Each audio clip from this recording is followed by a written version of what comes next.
Bismillahirrahmanirrahim. Assalamualaikum warahmatullahi wabarakatuh. Alhamdulillahi rabbil alamin wa bihi nasta'inu ala umurid dunya waddin. Wassalatu wassalamu ala asrafil anbiya'i wal mursalin nabiyina Muhammadin wa ala alihi wa sahbihi wa man tabi'ahum bi ihsanin ila yaumiddin. Subhanaka la ilma lana illa ma 'allamtana innaka antal alimul hakim. Qala Allah ta'ala ya ayyuhalladzina amanu taqullaha haqqa tuqatih wa la tamutunna illa wa antum muslimun.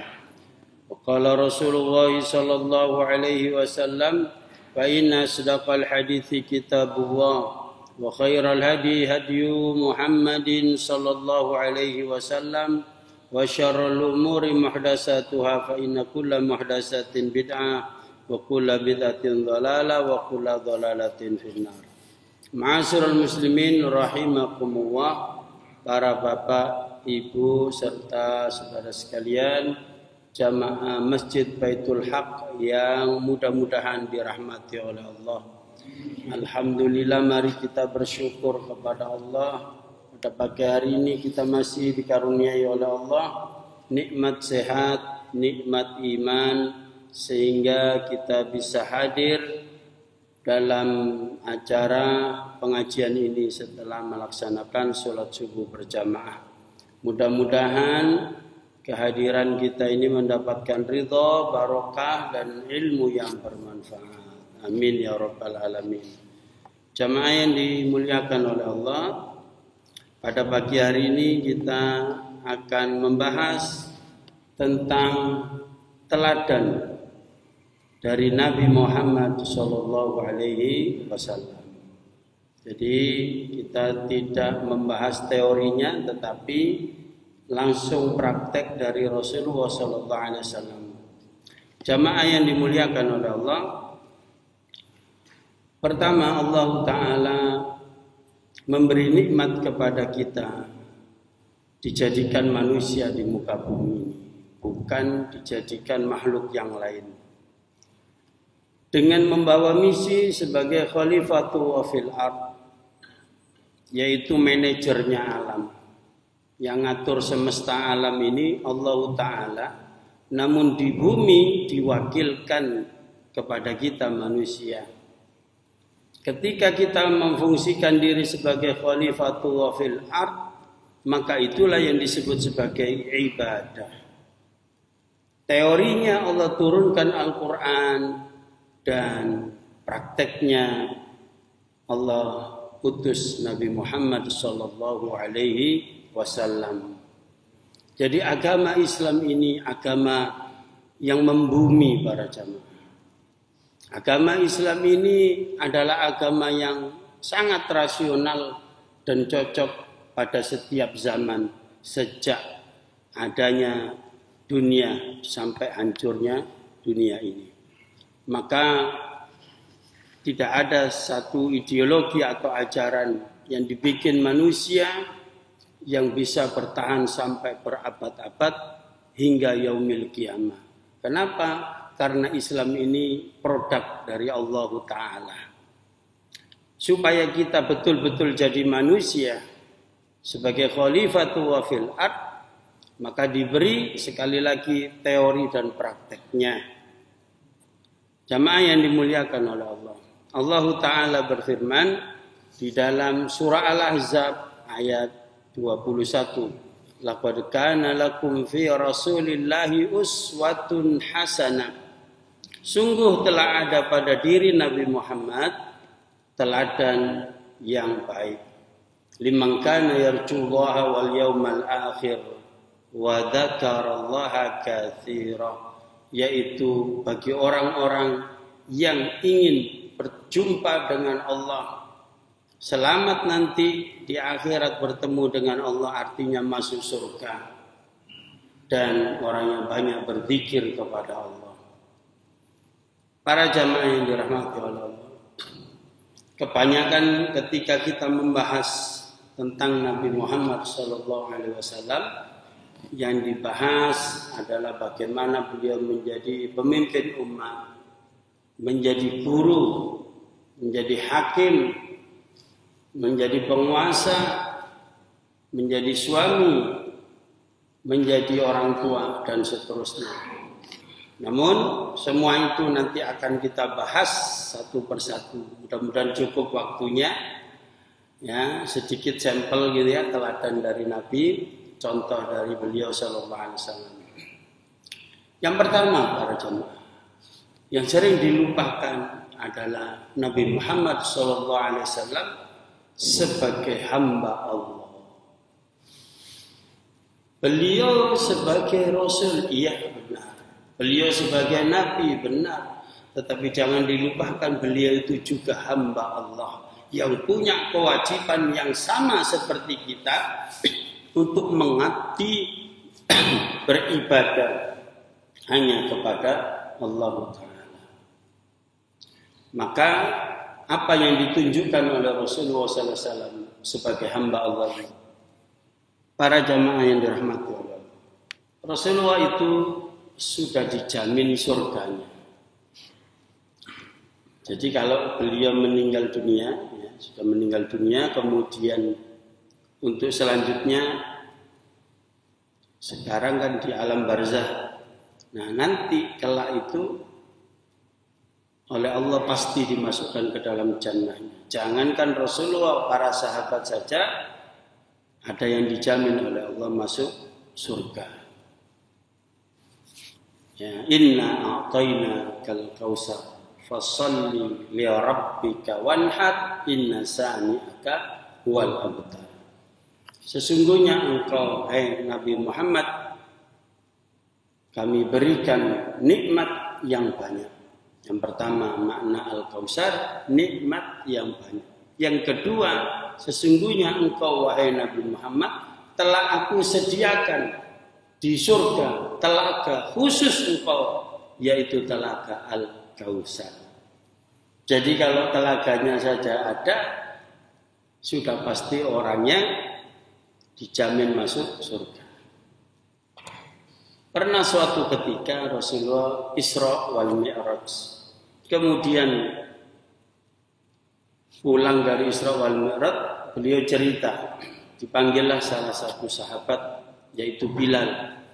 Wahai Bilal, amalan apa yang kamu kerjakan? Kenapa ya Rasulullah?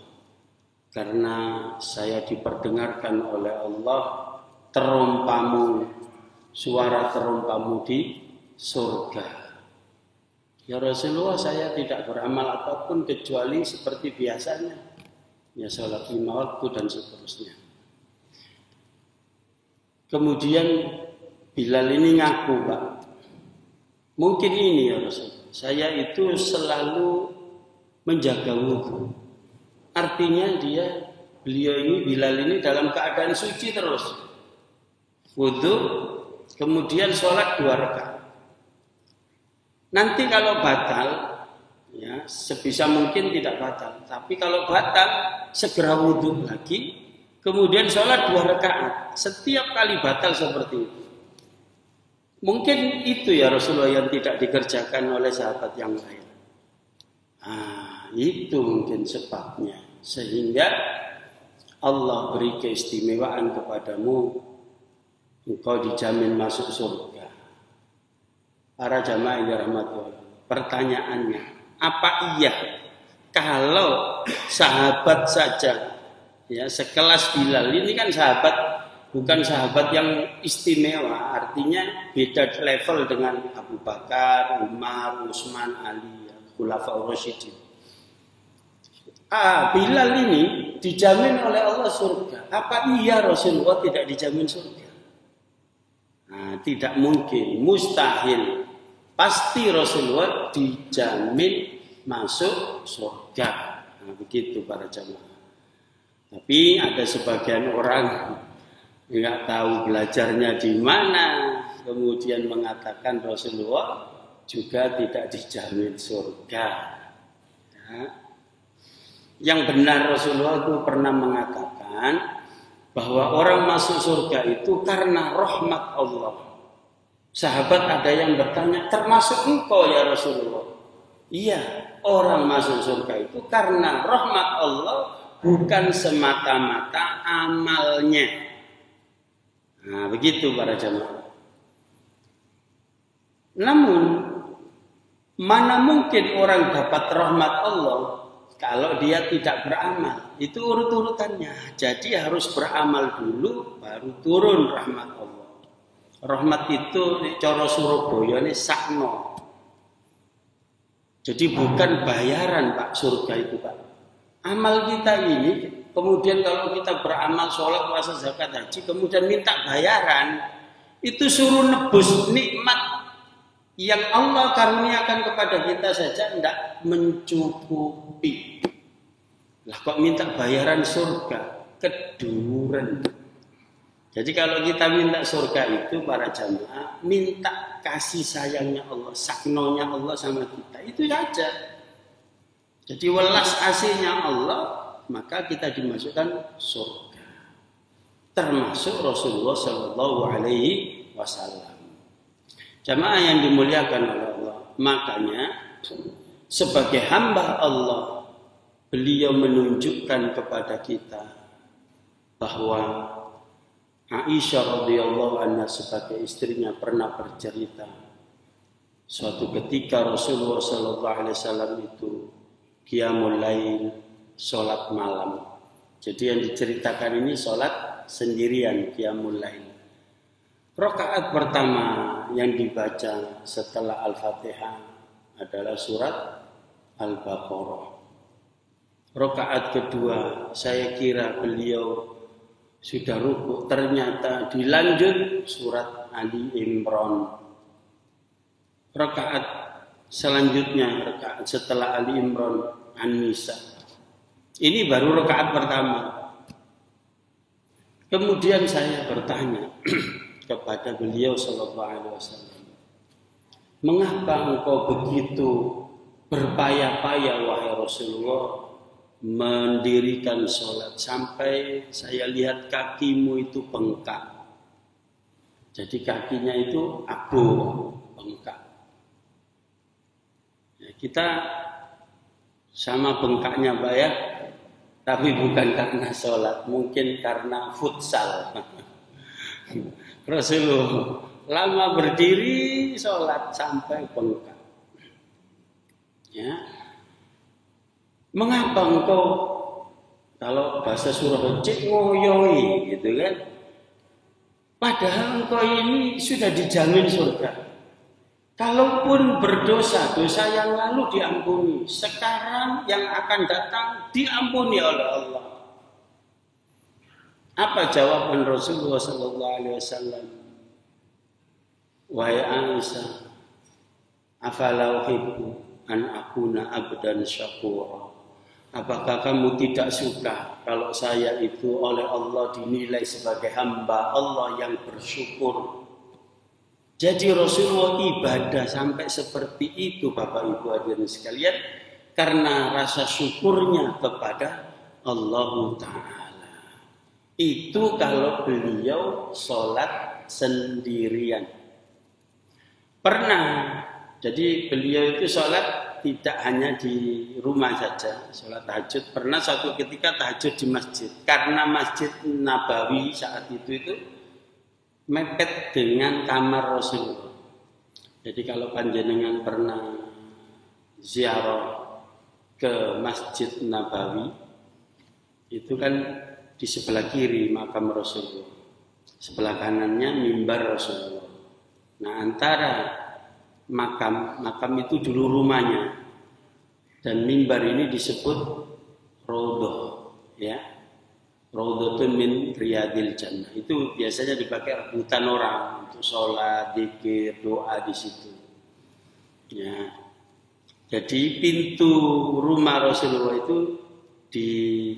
kalau dari arah sini ya, itu sebelah kanan.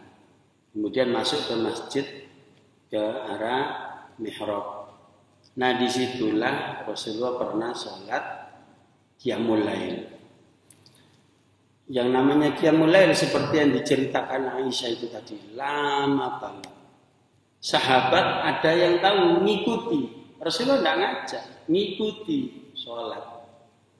Saya kira setelah baca Al-Baqarah kemudian selesai. Al-Baqarah itu kan 2,5 juz. Ternyata dilanjut Ali Imran. Saya sampai punya pikiran buruk, kata sahabat ini. Apa itu? Saya mau munfarid, mau memisahkan diri, tidak jadi. Ini baru rakaat pertama, ya belum selesai. Kan sholat tahajud itu 2 rakaat salam, belum selesai. Dia berniat dalam hatinya, saya mau memisahkan diri saja, mau sholat sendiri, tidak ikut terus. Akhirnya selesai dapat 2 rakaat, kemudian salam, beliau tidak melanjutkan, artinya tidak ikut jamaah dengan Rasulullah. Para jamaah yang dirahmati Allah, kalau kita ini disuruh niru Rasulullah, tidak tahu berapa persennya yang bisa. Makanya ada orang bilang gini, itu kan Rasulullah. Nah, itu mengandung 2 pengertian. Yang pertama, karena memang kita tidak mampu seperti Rasulullah. Padahal Allah perintah kita untuk mengikuti Rasulullah, kan? Mencontoh dalam segala hal, bukan hanya ritual. Nah, sampelnya sholat tahajud saja kayak gitu tadi, contohnya seperti itu. Apa bisa kita mencontoh?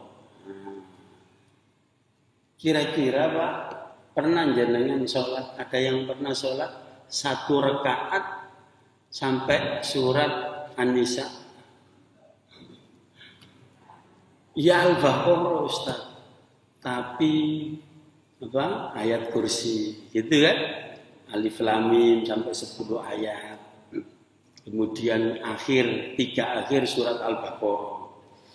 Makanya para jamaah, kalau kita ini mencontoh Rasulullah dalam arti melaksanakan perintah, dalilnya adalah wattaqullaha mastata'tum.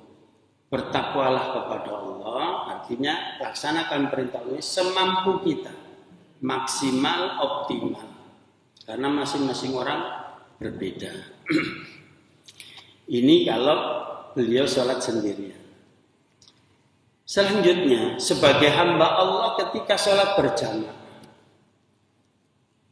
bagaimana Rasulullah SAW sholat berjamaah? Para jamaah, Rasulullah memerintahkan kalau kita sebagai imam ketika sholat berjamaah disuruh meringankan, alias jangan berlama-lama, terutama membaca surat setelah Al-Fatihah. Ya. Memang ada 2 waktu sholat yang harus panjang. Apa itu? Sholat isya dan sholat subuh. Ya, sholat isya dan sholat subuh. Jadi kalau jenengan sudah terbiasa berjamaah, insya Allah tidak kaget ya. Sholat isya dan sholat subuh memang sunnahnya bacaannya panjang.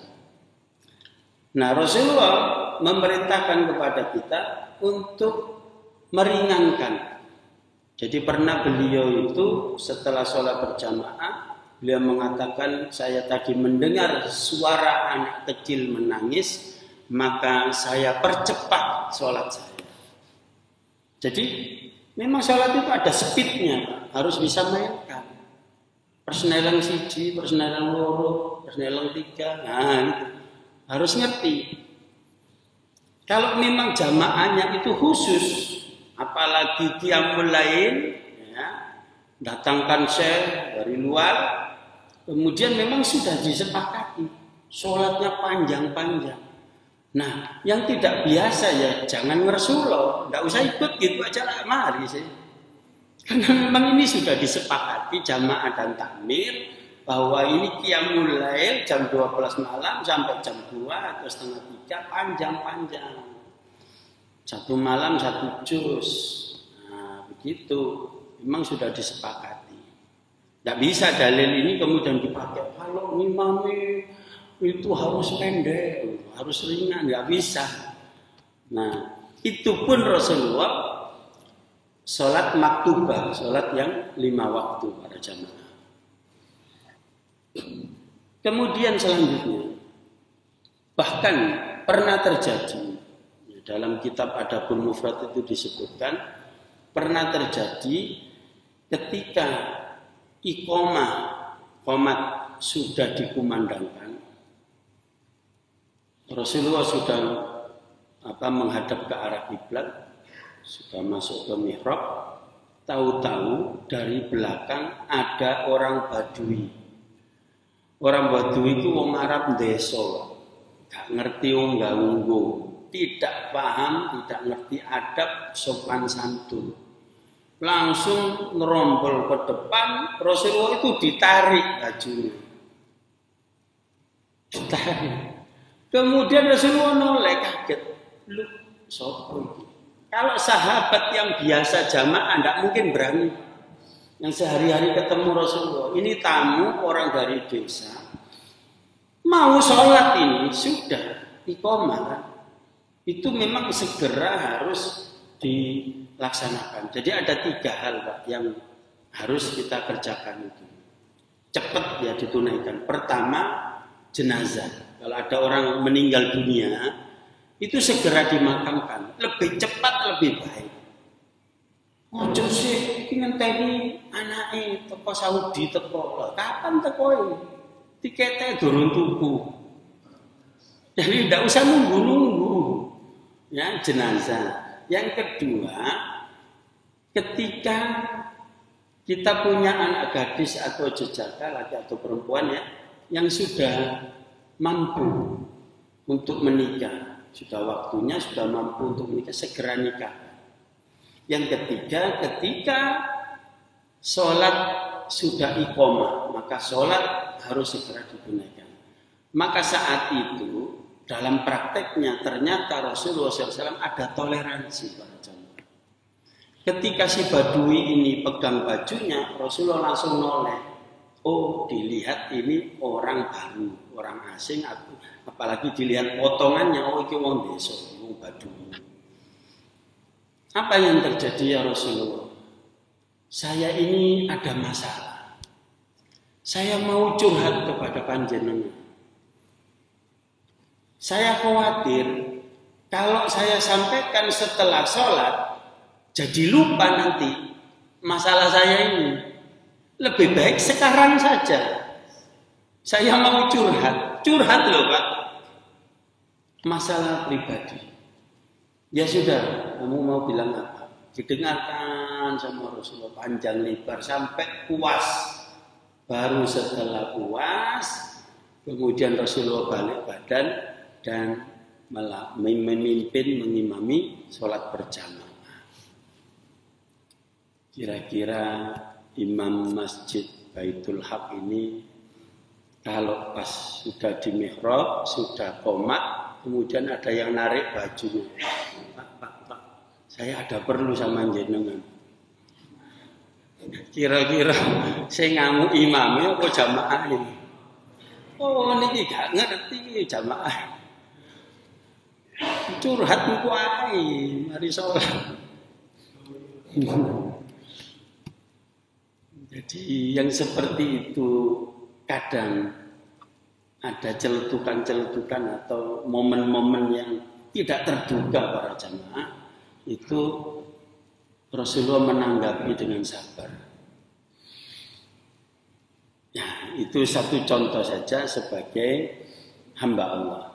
Sekarang sebagai guru, Allah berfirman di dalam surat Taubah ayat 128. Laqad ja'akum rasulun min anfusikum. Sungguh telah datang kepada kalian seorang utusan, seorang rasul dari kalangan diri kalian sendiri.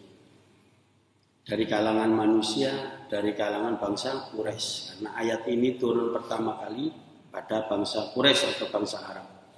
Azizun alaihi ma anittum. Beliau itu sangat sedih, merasakan berat penderitaan kalian itu. Jadi kalau ada umatnya, ada jamaahnya, sahabatnya yang mendapat ujian, mendapat musibah, beliau juga ikut merasakan bersedih. Sangat berat kepikiran beliau itu. Kemudian harisun alaikum. Beliau sangat ingin kalian itu mendapatkan petunjuk, mendapatkan hidayah. Jadi kalau Rasulullah itu memberikan tausiah, ceramah, nasihat, lalu orang yang dinasihati itu tidak nurut, malah semakin musuhi, itu ngelus dodol. Ya, kasihan. Saking inginnya umat yang didakwahi itu selamat dunia akhirat. Bil mu'minina raufur rahim. Kepada orang beriman beliau itu sangat belas kasih, yaitu mudah memberi, yaitu dermawan dan sangat kasih sayang. Para jamaah, yang namanya guru itu kan harus kita hormati. Ada yang namanya adab kepada orang tua, ada yang namanya adab kepada guru. Nah, inilah yang dicontohkan oleh Rasulullah SAW. Bagaimana ketika kita sebagai seorang guru, murid atau siswa atau santri punya kewajiban untuk takdim, yaitu menghormati, bukan mengkultuskan, tapi menghormati. Suatu ketika, salah satu sahabat Rasulullah itu habis kunjungan kerja, kalau bahasa kita sekarang, karena dapat tugas Rasulullah, ya, beliau ditugaskan oleh Rasulullah ke Persia. Di sana melihat konvoi rajanya yang disebut Kaisar Persia itu lewat, rakyatnya itu berdiri berjejer di kanan kiri jalan. Ketika rajanya ini lewat, mereka itu sujud karena rajanya lewat, kaisarnya lewat. Begitu balik ke Madinah, tahu-tahu sahabat ini langsung sujud di depan kaki Rasulullah. Kata Rasulullah, kum, berdiri. Ada apa ini kamu? Ya Rasulullah, saya lihat di Persia ada raja yang dihormati dengan sujud oleh rakyatnya. Saya berpikir engkau lebih berhak untuk disujuti daripada raja itu. Karena engkau ini adalah pemimpin agama, pemimpin negara. Dua pada diri Rasulullah, dua peran. Jadi engkau lebih berhak daripada Kaisar Persia itu. Kata Rasulullah SAW, andaikan aku boleh memerintahkan manusia sujud kepada manusia, maka aku perintahkan istri sujud kepada suami. Bukan kamu sujud kepada saya, tapi istri sujud kepada suami. Berhubung gak boleh sama Allah, sujud itu hanya untuk Allah, maka tidak saya perintahkan. Nah, begitu para jamaah. Sebagai seorang guru, beliau tidak mau dihormati berlebih-lebihan. Pernah juga Rasulullah datang terlambat. Biasanya Rasulullah itu kalau bermajelis duluan datang. Nah, ini rupanya datang terlambat. Kemudian sahabat berdiri untuk menyambut kedatangan Rasulullah. Ya, untuk menyambut kedatangan Rasulullah. Kata Rasulullah, ijlis, duduk. La tujruni kama atraton nasara Isa bin Maryam. Jangan kamu menghormati saya berlebih-lebihan, nanti kebablasan seperti Nabi Isa putra Maryam. Nah, begitu para jamaah, sebagai seorang guru. Jadi cukup salaman. Juga jangan sampai kita itu kepada guru, ya, terutama anak-anak muda, murid-murid itu kurang ajar sama guru. Kono sopan santun blas, ya. Lewat di depannya ndak pakai amit, ya, manggil gurunya kadang dipanggil namanya. Ya, kenapa? Karena sistem pendidikan kita itu Sebenarnya tidak pantas kalau model seperti itu disebut pendidikan. Itu namanya pengajaran. Model transaksional. Lu jual, gue beli. Kayak tuku barang gitu loh. Saya sudah beli, saya sudah bayar SPP, terus dapat apa? Gitu. Nah kalau modelnya seperti itu, yang namanya guru itu lama-kelamaan hilang, Pak. Kenapa harus sekolah? Belajar kok di Google. Semua ada di Google. Iya kan? Mau ijazah ada. Sekolah online. Tidak perlu belajar sama manusia. Pakai mesin. Para jamaah yang dirahmati oleh Allah. Disitulah pentingnya adab itu. Kita belajar kepada guru. Supaya nyambung. Terutama ilmu agama ini. Supaya nyambung. Bersanad sampai kepada Rasulullah. Karena adanya aliran-aliran sesat ini dan itu. Maaf, belajarnya itu tadi.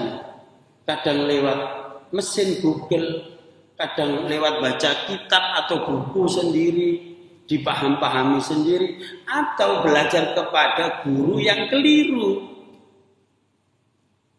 Sehingga mudah mengkafirkan orang. Mudah menyesat-nyesatkan orang. Ya. Apa itu ujungnya? Dibangun fanatisme kepada dirinya sebagai seorang guru. Mengkultuskan. Kamu kalau tidak ngaji ke saya, sesat. Wah, kamu kalau tidak baiat ke saya, kafir. Nah, gitu. Ujung-ujungnya setoran tiap bulan. Loh bener. Si siapa tuh? EG bukan pabrik gula. EG yang di Indramayu itu. Nah, itu kan orang diperes ya gitu. Ya istilahnya di Plukoto. Nah, kok mau? Ya itu terikat baiat itu. Di Kementerian Agama itu ada data. Saya kan pernah menjadi penyuluh agama. Bagian aliran sesat dan radikalisme. Nah itu diajari, diberi data. Ada 300 lebih aliran sesat di Indonesia. 300 lebih. Ya rata-rata itu kalau ditelisik sampai ke sana itu UUD. Ujung-ujungnya duit. Ima ada yang mendanai dari luar sponsornya. Dari luar negeri maksudnya. Atau dari jamaahnya yang di Plukoto tadi, orang-orang awam. Nah, jamaah yang dimuliakan oleh Allah, itu berangkat dari mana orang itu bisa dikelabui di Plukoto itu? Karena gurunya membangun kultus individu. Ya, membangun kultus individu. Yang ini sangat dilarang oleh Rasul. Sampai Rasul itu semasa hidup pernah berdoa untuk kedepannya. Ya Rasulullah, ya Allah, jangan engkau jadikan kuburan saya ini sebagai berhala yang disembah. Sebab dulu-dulu orang soleh, dan ini termasuk kesyirikan yang pertama itu para jamaah, yaitu zamannya Nabi Nuh, yaitu ada orang soleh, orang yang baik hati, suka bersedekah, kemudian meninggal dunia. Lalu kuburannya ini dimintai, dikultuskan. Nah, ini Rasulullah sangat paham. Maka beliau berdoa, ya Allah jangan jadikan kuburanku nanti sebagai tempat pemujaan. Betul dikabulkan oleh Allah. Sampai sekarang para jemaah dijaga tuh yang namanya makam Rasulullah oleh Askar. Saya pernah ini nyoba foto ini, video. Begitu dekat itu disaut Pak, mau disaut. Ya saya tarik, saya lesi. Untuk apa? Mereka kok melarang seperti itu? Mencegah sesuatu yang tidak diinginkan, mungkin dikultuskan atau apa. Nah ini jamaah yang dimuliakan oleh Allah sebagai seorang guru. Kemudian selanjutnya Rasulullah sebagai seorang orang tua. Dalam hal ini riwayat beliau sebagai orang tua itu tidak banyak, karena beliau itu anaknya meninggal ketika balita, baik laki maupun perempuan, dan yang hidup sampai berketurunan hanya satu, yaitu dari istri pertamanya Khadijah. Ya, istri pertama beliau Khadijah, anaknya yang hidup itu adalah Fatimah Az-Zahra, yang nanti kemudian menikah dengan Ali bin Abi Thalib, punya anak namanya Hasan dan Husain. Nah, ini banyak riwayat dengan cucunya Hasan dan Husain.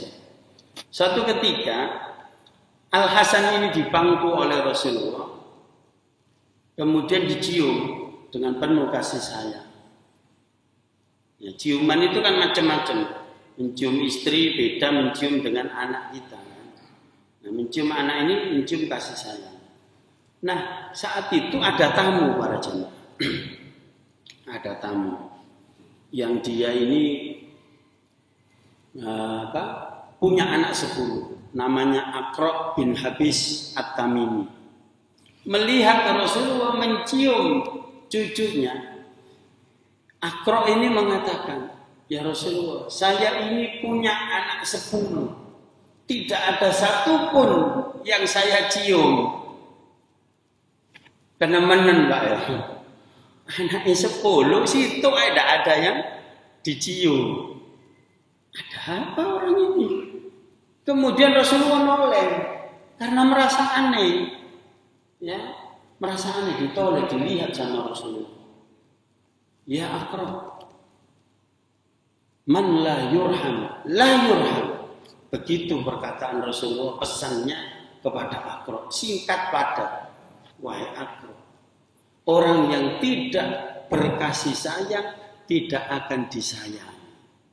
Dengan kata lain, kalau kamu tidak nyayangi anakmu tidak akan mungkin nyayangi kamu. Terus kemudian Rasulullah melanjutkan, "Irhamu man fil ardi yarhamkum man fis sama."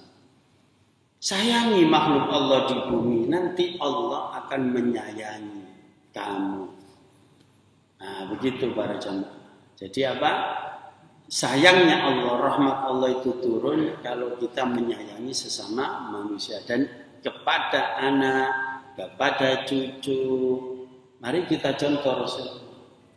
Ya, kalau masih kecil digendong, ditimang-timang, dicium. Meskipun kita sibuk kerja, sempatkan para jemaah, karena itu ada hubungan batin.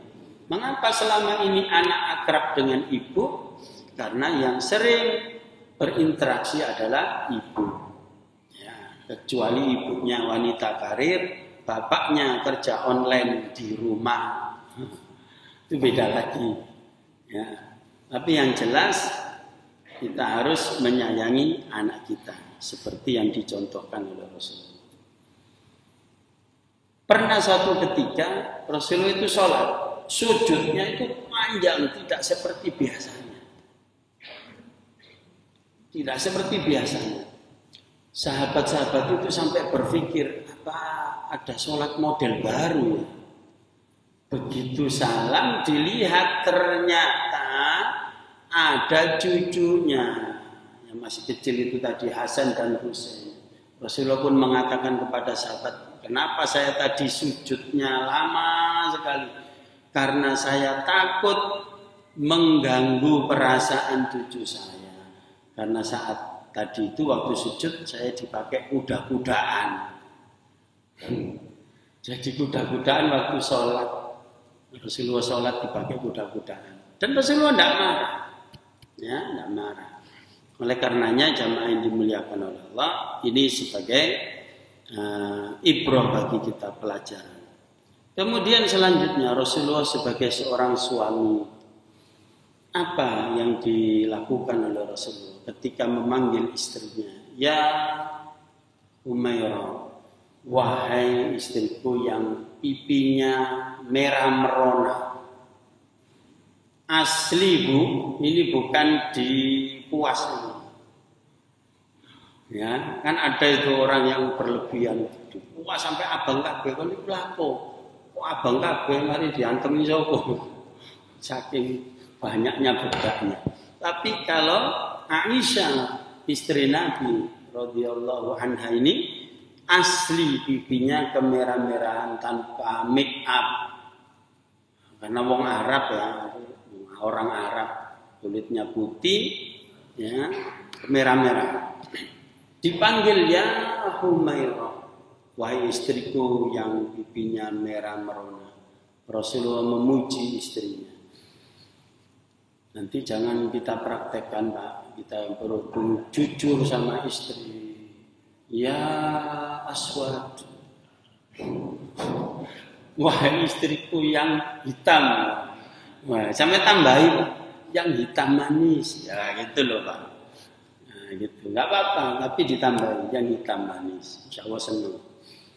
Ibu-ibu itu biasanya sangat perhatian kepada fisik para jamaah. Jangan terlalu jujur kepada istri itu. Memang boleh berbohong Ustaz. Ya boleh untuk menyenangkan hati istri. Misalnya istri di depan kaca, oleh kanan kiri muter bolak-balik. Lapo Bu? Ya buka tonton entah. Aku kok tambah lemu, udah kok Bu, sampai ini seksi. Jadi bukan gemuk, sampean jawab seksi. Nah gitu. Sampai ngomong lemu jujur, wah papa ini gak ngerti wong diet ya. Jamaah yang dimuliakan oleh Allah, kepada istri Rasulullah juga sering bercanda dan bermain-main. Ya, lomba lari, pernah lomba lari bersama Aisyah. Beliau menceritakan dulu ketika tubuhku masih langsing, waktu masih usia remaja. Saya lomba lari bersama Rasulullah dan Rasulullah kalah karena gesit Aisyah. Tapi sekarang, nah, ketika tubuhnya agak berat, kata Aisyah, saya tidak berani lagi lomba lari bersama Rasulullah. Nah, banyak cerita yang lebih banyak dalam hadis-hadis itu adalah Aisyah radhiyallahu anha. Kenapa? Karena beliau ini istri paling muda dan satu-satunya yang perawan yang dinikahi oleh Rasulullah SAW dan banyak meriwayatkan hadis. Ya, itu Aisyah radhiyallahu anha. Dan beliau juga meriwayatkan pernah mandi bareng bersama Rasulullah. Mandi bersama, belum ada bathtub. Bathtub itu Pak ya. Belum ada shower. Ya mandinya gimana ya? Mungkin pakai gayung gitu. Orang dulu itu kamar mandinya terpisah dari rumah, di luar, agak jauh. Ya. Pernah mandi bareng bersama Rasulullah SAW. Kalau belum pernah dicoba Pak. Wah wis tuwa Ustaz, gak pantes kok ditutup putui. Ya tutupen kamar mandi mosok dibuka. Itu untuk menjalin kemesraan bersama istri, dibangun lagi image masa-masa lalu gitu. Ini penting para jamaah. Jadi contoh teladan dari Nabi kita itu sampai mandi bareng bersama istrinya.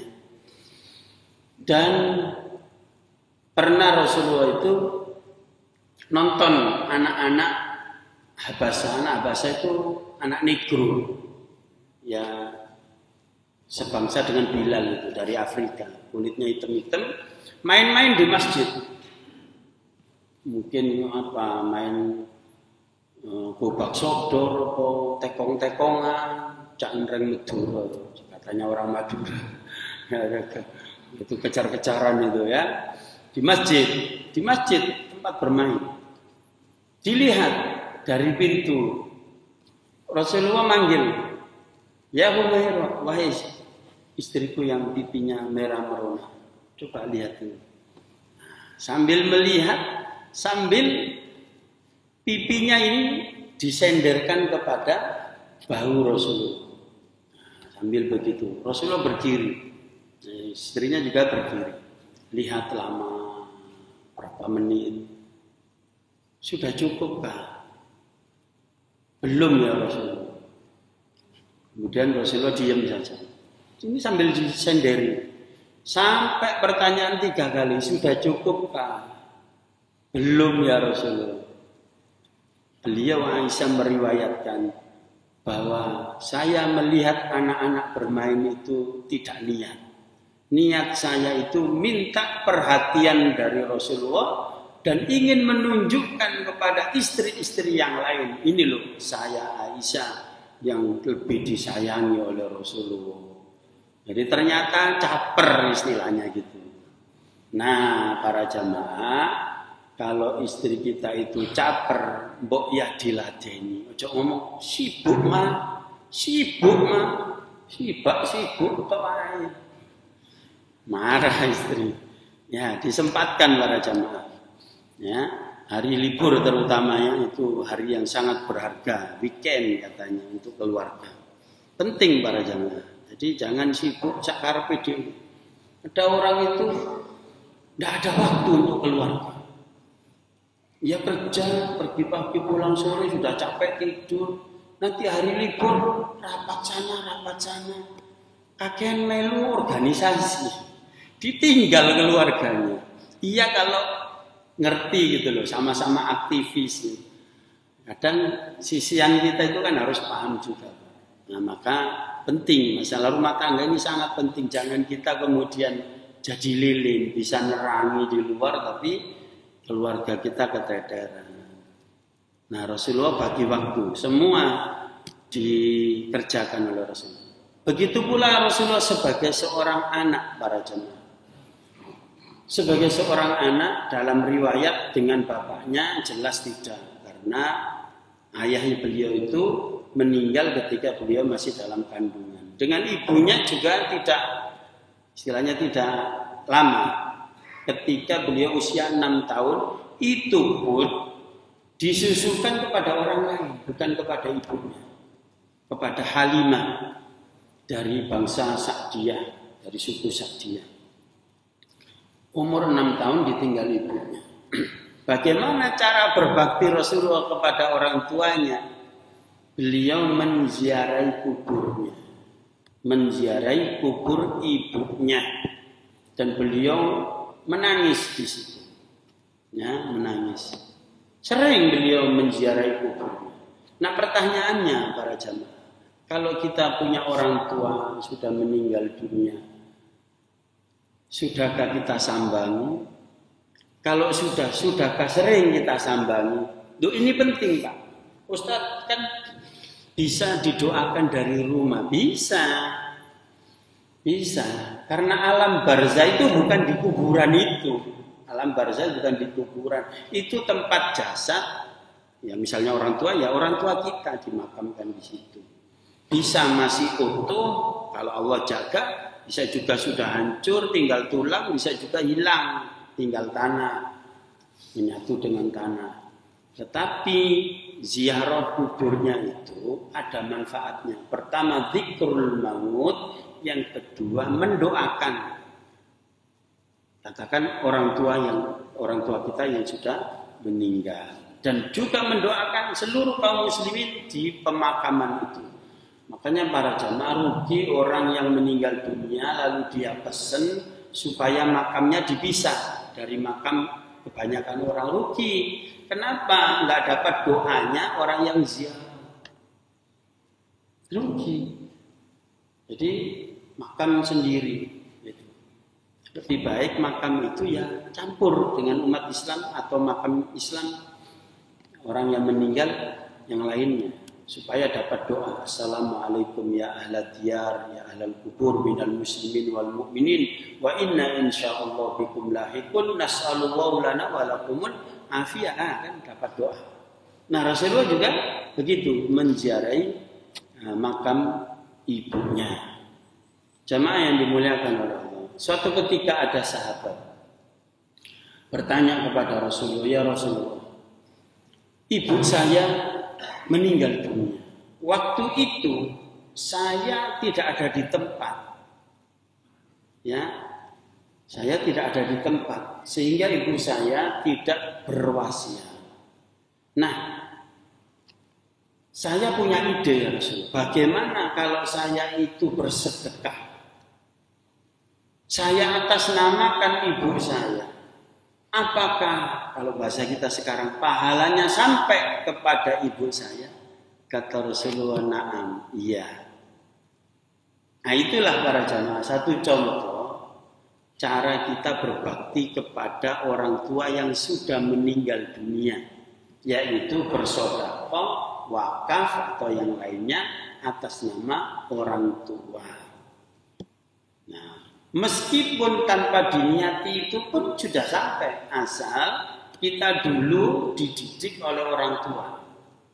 Orang tua kandung ini yang berjasa membiayai, menyekolahkan, dan sampai kita paham agama misalnya. Nah itu pun menjadi jariah. Dan dapat double ketika kita niat sedekah untuk orang tua kita yang sudah meninggal dunia. Kemudian para jamaah, Rasulullah sebagai majikan. Kata Anas bin Malik, saya itu ikut Rasulullah, menjadi pembantunya Rasulullah selama 10 tahun. Ketika saya mengerjakan sesuatu yang menurut saya mungkin sudah baik, tapi menurut orang lain belum beres, itu tidak ada teguran dari Rasulullah. Loh, kerjamu kok tidak beres begini? Atau kenapa kamu kok tidak mengerjakan yang ini? Itu tidak ada. Tidak ada kalimat seperti itu. Ya, jadi Rasulullah itu bukan tipe majikan yang cerewet, tidak gampang komplain kepada pembantunya.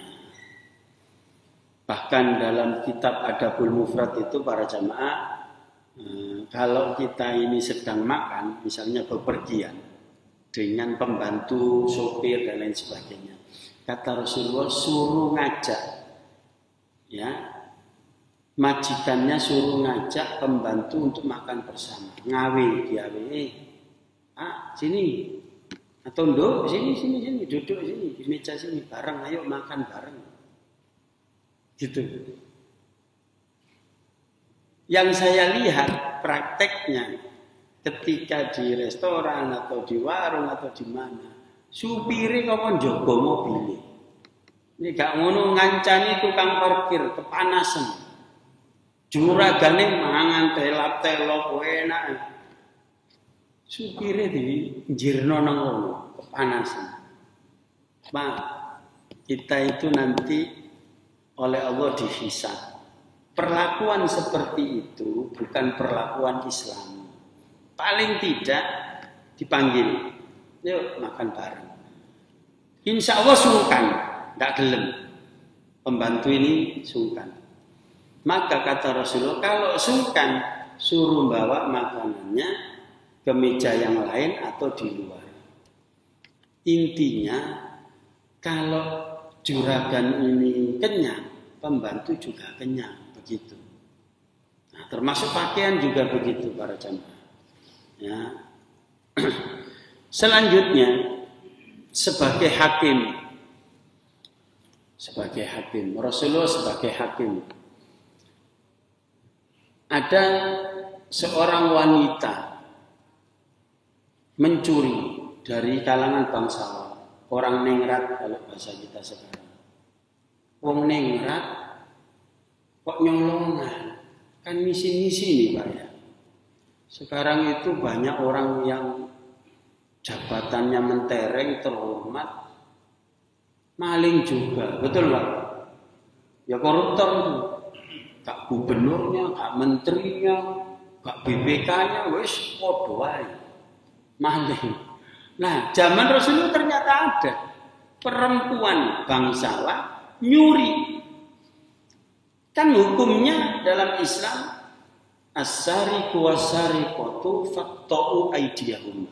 Pencuri laki maupun perempuan jangan kau beda-bedakan. Sama hukumnya, kau potong tangannya. Tidak dipotong langsung sampai bahu, enggak. Kalau orang nyuri pertama itu pergelangan tangan sebelah kanan, nyuri lagi ya pergelangan tangan kiri. Jadi tidak langsung potong gitu. Nah ini malu kan, kepala sukunya yang bangsawan itu menghadap kepada Rasulullah itu juga sungkan, minta seorang yang bernama Usama, ya, orang kesayangan Rasulullah, untuk melobikan.